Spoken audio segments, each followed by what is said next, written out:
प्रत्येक कार्यक्रमामध्ये निदर्शनं करण्याची घोषणा केलेली आहे. धनंजय मुंडे यांच्यावर कारवाई करावी अशी मागणी आहे. मला असं वाटतं की या ठिकाणी आता बीडच्या प्रकरणाची सगळी चौकशी चाललेली आहे. ती चौकशी दोन्ही प्रकाराने आपण करतो आहे आणि मी स्पष्टपणे सांगितलं आहे की चौकशीमध्ये कोणीही दोषी आढळला तरी त्याच्यावर कारवाई केली जाईल. त्यामुळे कुठल्याही प्रकारची निदर्शनं करणं हे काही योग्य होणार नाही. स्पष्टपणे आपल्याला सांगितलेलं आहे, वारंवार सांगण्याची आवश्यकता नाही. त्या ठिकाणी सगळ्या राज्यांचे चित्ररथ असतात, आपल्यालाही बोलवण्यात आलेलं आहे. मात्र त्यातले 15 चित्ररथ हे रस्त्यावर असतात, बाकी एका ठिकाणी लोकांकरता पाहण्याकरता ते ठेवले जातात. आलटून पालटून राज्यांना संधी मिळते. गेले 4 वर्ष आपल्याला संधी मिळाली होती, म्हणून यावर्षी आपल्याला संधी नाही आहे. मागच्या वर्षी मोठ्या 3 राज्यांना संधी नव्हती. त्यामुळे याच्यात काही वेगळं होत आहे किंवा महाराष्ट्राला डावललं जात आहे वगैरे असं काही नाही आहे. तथापि आम्ही पुन्हा एकदा विनंती करून बघणार आहोत की समजा अजून काही तुम्ही जर इन्क्लूड करणार असाल तर महाराष्ट्राचा करा, पण याच्यामध्ये हे रुटीन आहे, याच्यामध्ये कुठलंही वेगळेपण नाही. पण नीतीविषयी काही शंका येते का? आणि ते तुमच्याशी बोलले, ते तुमच्या असं आहे की पवार साहेबांनी मला एवढंच सांगितलं की या दोन्ही ठिकाणी तुम्ही लक्ष घाला.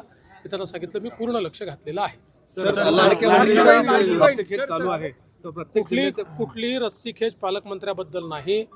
आता आमचे जे काही 3 पक्षाचे नेते आहेत ज्यांना आम्ही जबाबदारी दिलेली आहे ते एकत्रित बसतील, पुढच्या 2-3 दिवसात निर्णय करतील. आता मला असं वाटतं या 7-8 दिवसात आम्ही तो हप्ता देऊ. पुढचा आणखी एक भुजबळ साहेबांचा महत्त्वाचा प्रश्न, ते सकाळी तुम्हाला भेटले आज येऊन, ते नाराज आहेत, ते भाजपमध्ये ते मला भेटले आणि भेटल्यानंतर भुजबळ साहेबांनी तुम्हाला ब्रीफ केलेलं आहे आमची काय चर्चा झालेली आहे. वेगळ्याने ब्रीफ करायची आवश्यकता नाही. भुजबळ साहेब आमच्या महायुतीचे एक प्रमुख नेते आहेत आणि तिन्ही पक्ष, मग ते अर्थातच राष्ट्रवादीचे आहेत म्हणून तिथे त्यांचा सन्मान आहेच, पण आमच्या तिन्ही पक्षाच्या नेत्यांच्या मनात त्यांच्याबद्दल सन्मानाची भावना आहे. महायुतीच्या विजयामध्ये त्यांचा देखील एक महत्त्वाचा वाटा राहिलेला आहे आणि स्वतः अजितदादा देखील त्या ठिकाणी त्यांची चिंता करतात. मुळातच भुजबळ साहेबांना ज्यावेळेस अजितदादांनी मंत्रिमंडळामध्ये घेतलं नाही त्यावेळी भुजबळ साहेबांना डावलण्याचा त्यांचा हेतू नव्हता. त्यांनी मला सांगितलं की आमची इच्छा आहे की आमचा पक्ष हा राष्ट्रीय पक्ष राहिलेला आहे, आम्हाला तो राष्ट्रीय स्तरावर मोठा करायचा आहे आणि राष्ट्रीय स्तरावर भुजबळ साहेबांसारखा एक नेता ज्याला देशाच्या अन्य राज्यातही मान्यता आहे त्यांना आम्हाला राष्ट्रीय पातळीवर पाठवायचं आहे. भुजबळ साहेबांचं मत जरा वेगळं होतं, त्याच्यामुळे हा प्रश्न निर्माण झालेला आहे. पण आम्ही सगळे मिळून याच्यावर तोडगा काढू आणि भुजबळ साहेबांसारखा एक नेता हा आमच्यासोबत मैदानात असला पाहिजे या दृष्टीनं त्यातनं मार्ग काढला. असं आहे, त्यांनी अशी मागणी केली नाही, अशा प्रकारचा कुठला विषयही समोर आलेला नाही.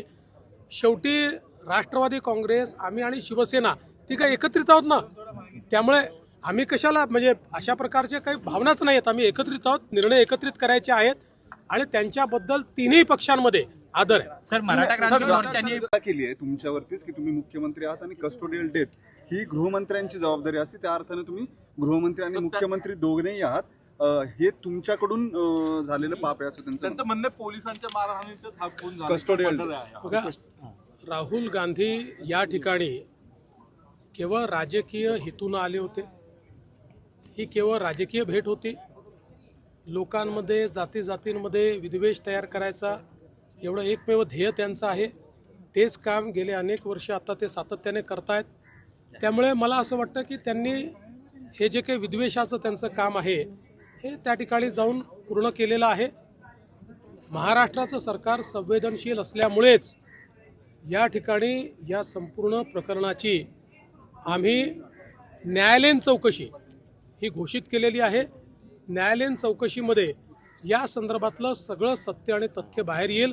काहीही लपवण्याचं कारण नाही आहे आणि जर त्या चौकशीमध्ये कुठल्याही प्रकारे मारहाणीमध्ये किंवा अशा प्रकारच्या गोष्टींमुळे हा मृत्यू झाला आहे असं बाहेर आलं तर कोणालाही सोडलं जाणार नाही. कठोरात कठोर अशा प्रकारची कारवाई ही केली जाईल. शरद पवार देखील अतिशय आनंदाची गोष्ट आहे की प्रधानमंत्री आवास योजनेच्या अंतर्गत यावर्षी आपल्याला केंद्र सरकारने 6.5 लाख घरं मंजूर केली होती. ते टार्गेट वाढवण्यात आलेलं आहे. अतिरिक्त 13 लाख घरं आपल्याला देण्यात आलेली आहेत.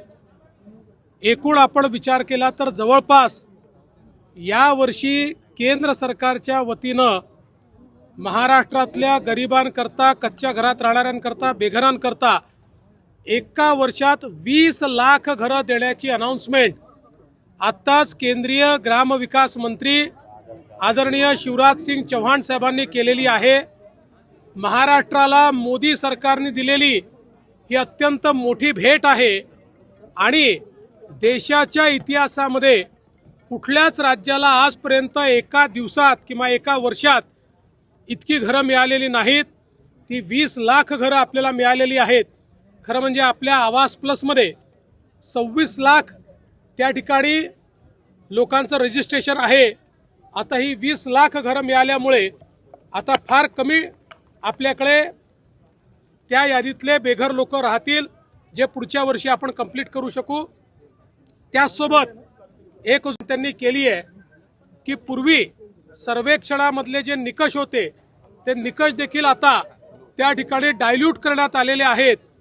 ज्यांची नावं सुटली होती आणि जे खरे बेघर आहेत, मग ते शेतकरी असो, महिला असो, अशा सगळ्यांना नव्या सर्वेक्षणामध्ये त्या ठिकाणी इन्क्लूड करण्यात येणार आहे. ती जी यादी बनेल त्या यादीतल्या लोकांनाही येत्या 5 वर्षामध्ये घरं द्यायची हा निर्णय माननीय मोदीजींनी केलेला आहे आणि तोच संकल्प आज शिवराज सिंग चौहान साहेबांनी या ठिकाणी सांगितला आहे.